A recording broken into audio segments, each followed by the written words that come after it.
다이애나는 밴쿠버 종합병원 재활치료센터에서 35년 넘게 근무해온 재활치료사입니다. 참신한 아이디어로 새로운 장비를 만들기 좋아했던 다이애나는 재활치료에 기여한 그 공을 인정받아 2015년에 올해 최고의 재활치료사로 선정됩니다. 다이애나는 여가 시간이면 동호회에서 탭댄스를 즐겼습니다. 동호회 멤버들과 함께 여러 차례 공연도 했었죠. 남편 리처드는 휠체어와 보행보조기에 의존해야 할 만큼 건강 상태가 좋지 않았습니다. 두 사람은 결혼한 지 40년 되는 화목하고 다정한 부부였습니다. 2017년 9월 27일 다이애나는 갑자기 무단결근합니다. 여러 차례 전화를 걸어봐도 계속 받지 않았습니다.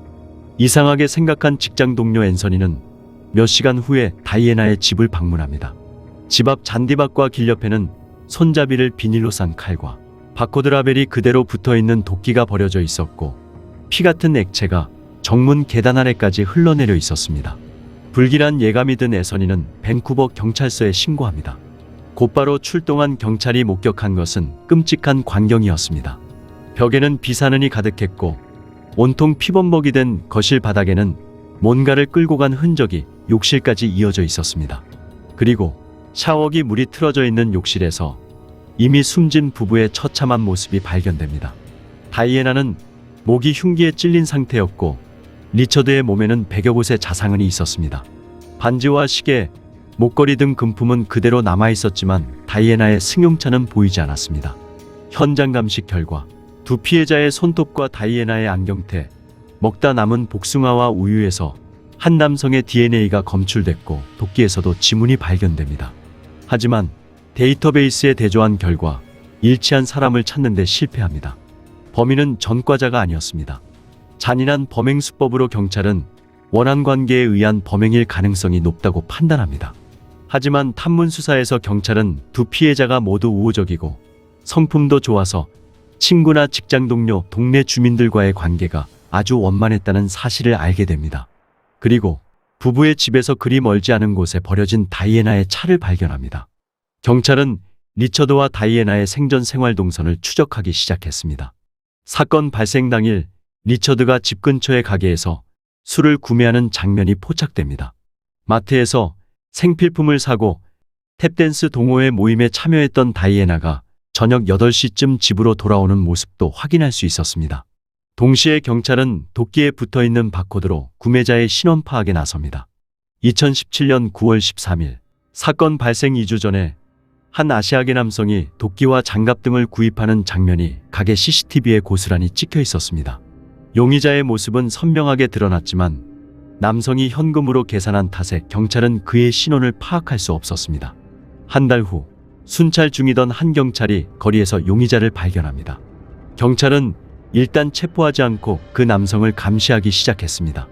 남성의 DNA를 채취할 수 있는 기회를 찾기 위해서였습니다. 그런데 남자는 경찰이 미행을 시작한 2주 동안 딱 3번 외출합니다. 그마저도 3번 다 간단한 생필품만 구매했을 뿐 밖에서 식사하거나 쓰레기를 버리는 등 경찰이 자신의 DNA를 채취할 기회를 전혀 주지 않았습니다. 나머지 시간은 전부 집에만 콕 박혀 있었죠. 며칠 후 마트에서 한 여자가 용의자에게 생수병 뚜껑을 따달라고 부탁합니다. 손을 다쳤다는 이유로 도움을 요청한 것입니다. 여자는 사복경찰이었고 그것을 알 리 없는 용의자는 흔쾌히 수락합니다. 그렇게 DNA 채취에 성공했고 대조 결과 현장에 남아있던 DNA와 완벽하게 일치했습니다. 2017년 11월 6일 경찰은 남자를 체포합니다. 남자의 이름은 로키, 1992년 홍콩에서 태어났습니다. 그에게는 형과 여동생이 있었고 중학교 때 부모를 따라 캐나다로 이민합니다. 거주지는 캘거리였습니다. 고등학교를 졸업한 로키는 엘버타 대학 경제학과에 입학합니다. 졸업 후 로키는 일자리를 찾아 열심히 뛰어다닙니다. 하지만 취업 장벽은 생각보다 너무 높았습니다.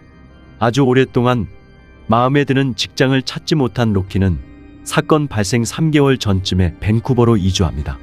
그의 거처는 다이애나 부부의 집에서 900m 정도 떨어진 곳에 있었습니다. 그러나 로키는 밴쿠버에서도 취업에 실패합니다. 그가 가장 좋아하는 건 게임과 만화, 매일 12시간 이상을 잔인하고 폭력적인 게임에 빠져 있었다고 합니다. 취조실, 로키는 여유로운 모습이었습니다. 초반에 자신의 혐의도 강력 부인했습니다. 취조관이 증거를 제시해도 말하고 싶지 않다는 말로 일관합니다. 그에겐 죄책감이나 죄의식 따윈 전혀 없었습니다. 하지만 신문 끝에 로키는 결국 자신의 범행 사실을 시인했습니다. 2017년 9월 13일, 로키는 범행 도구를 구입합니다. 9월 26일 밤, 동네를 배회하던 그는 다이애나가 길가에 주차한 차량에서 뭔가를 꺼내고 집으로 향하는 모습을 보게 됩니다. 로키는 다이애나의 뒤를 따라 집 안으로 쫓아 들어갑니다. 다이애나가 막으려고 했지만 로키를 제지하기엔 역부족이었습니다. 참극은 그렇게 벌어졌습니다. 왜 다이애나를 타깃으로 삼았냐는 질문에 로키는 처음에 다이애나가 왜소해서 제압하기 쉬워 보여서였다고 진술했습니다. 하지만 후에는 기억이 나지 않는다고 말을 바꿉니다. 시신검안 결과에 의하면 피해자의 몸에 남아있는 100여 곳의 자상 중 많은 자상은이 피해자가 사망한 후에 생긴 것이라고 합니다. 범행 후 로키는 사건 현장을 바로 떠나지 않았습니다. 냉장고 안에서 복숭아를 꺼내 먹었고 우유도 찾아 마십니다. 그리고 보물찾기 하듯 방 안을 구석구석 돌아다닙니다. 현장에 피 묻은 족적이 가득한 이유였습니다. 그곳에서 2시간 30분 넘게 머물던 로키는 비로소 다이애나의 차키를 가지고 집을 떠납니다. 얼마 후 갑자기 제정신이 든 그는 황급히 차를 길옆에 버리고 집으로 걸어갔다고 합니다. 2020년 7월 28일, 로키에 대한 재판이 시작됩니다. 로키는 법정에서 범행 과정을 무덤덤하게 진술합니다. 그에게는 여전히 피해자에 대한 미안함과 죄의식이 눈꼽만큼도 없었습니다. 그리고 범행 당시 자신이 게임하는 줄로 착각했다고 변명했습니다. 그의 변호사도 피고가 게임 중독으로 인한 환각 상태였을 거라고 선처를 호소합니다.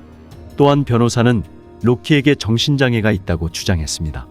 변호사는 판사 앞에서 게임을 플레이했고 잔인한 장면을 본 로키는 큰 소리로 웃어댑니다.